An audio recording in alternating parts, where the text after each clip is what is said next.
Welcome back to The Explainer, Focus Learners. Today, we're diving into the ultimate human engineering projects. We're all pretty used to seeing those dazzling 3D renderings flooding our feeds, right? You've got sparkling skyscrapers piercing the clouds, perfectly synchronized traffic grids managed by AI, hovering green spaces, just a society humming along in absolute frictionless harmony. These are the quote-unquote smart cities of the future, designed to be the absolute peak of our technological capabilities. But there's a massive problem. When we try to build a perfect city completely from scratch, historically speaking, they crash. And I mean they crash incredibly hard. They act exactly like heavily funded, seemingly pristine, but ultimately super buggy software. So today, we're going to uncover the mystery of why these massive, multi-billion-dollar utopian visions inevitably fail, and what that specific failure actually teaches us about the deeply complex mechanics of human nature. Okay, let's dive right into this massive disconnect. On one hand, you've got the billionaire's expectation, right? Just bottomless pockets pouring infinite capital into a perfectly engineered smart city. The whole idea is to create this beacon of human achievement starting from a totally blank canvas. But the grim reality of what actually gets built, well, it's starkly different. These projects almost universally devolve into psychological nightmares and eerily empty ghost towns. We're talking vast, immaculate plazas with literally zero foot traffic, perfectly paved multi-lane roads that just lead to silent, empty neighborhoods, and infrastructure designed for millions that ends up housing maybe a few thousand incredibly isolated residents.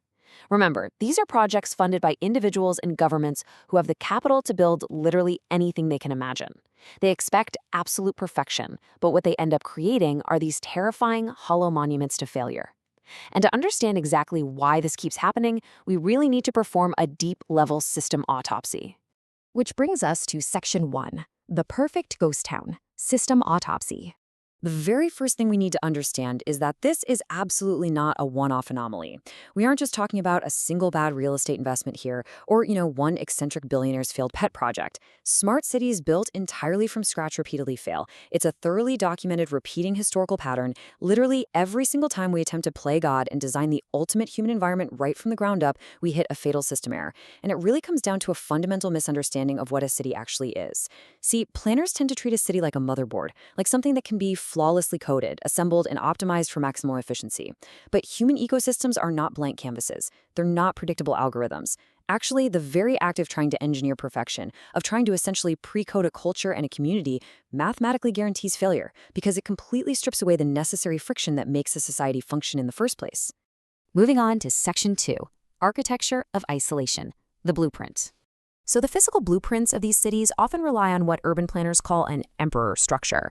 This is a layout, usually a hub and spoke or a super rigid grid, where a central authority's design dictates every single movement. And it operates in 3 distinct, really destructive steps. Step 1 is absolute isolation.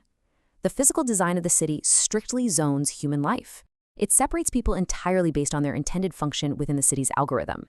That leads us right into Section 3, the science of fragility, social physics. To truly grasp why these artificial constructs shatter, we really have to look at the social physics of how real, lasting societies succeed.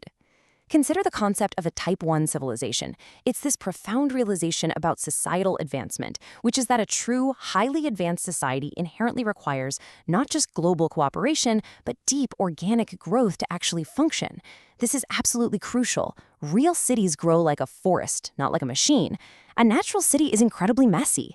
A factory opens up, so a diner opens across the street to feed the workers. Then homes are built nearby, and then a school.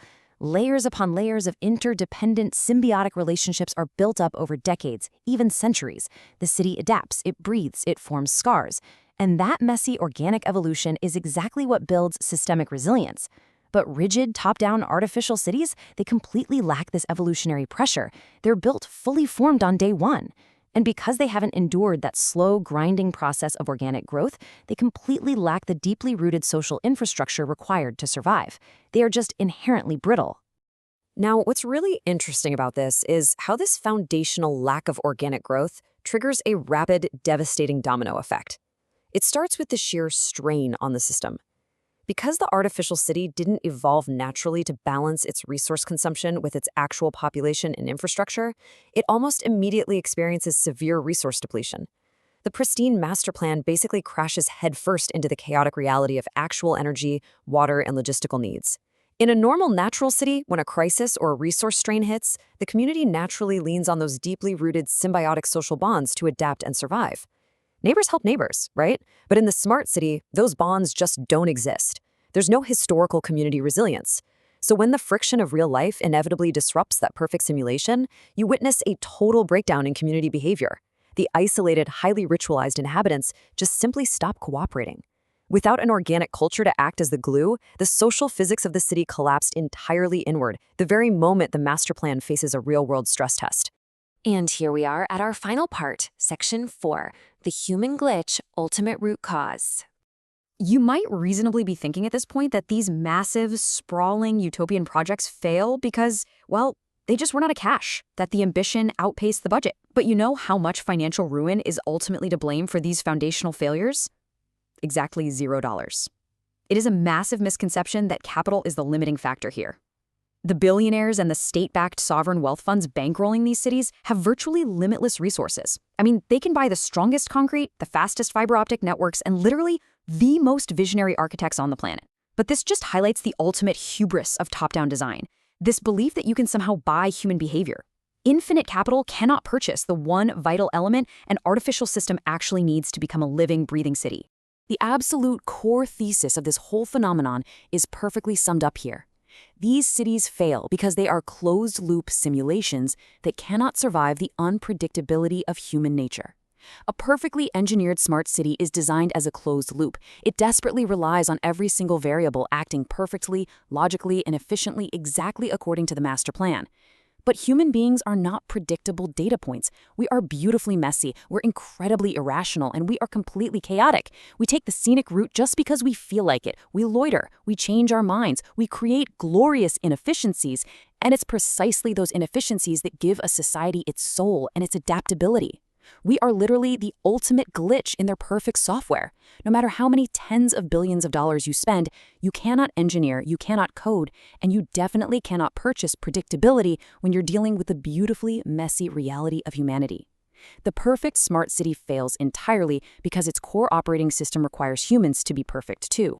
So as our technological capabilities continue to exponentially advance, and as the temptation to build these flawless, data-driven societies only grows stronger, we're really forced to confront a profound reality here. We have to ask ourselves, can human nature ever truly survive a closed-loop simulation? Or is our chaotic, messy unpredictability the exact thing that keeps our societies alive in the first place? Think about that the very next time you see a shiny, perfect 3D rendering of the city of tomorrow. Thank you so much for joining me for this explainer, Focus Learners. Stay curious, and I'll catch you in the next one.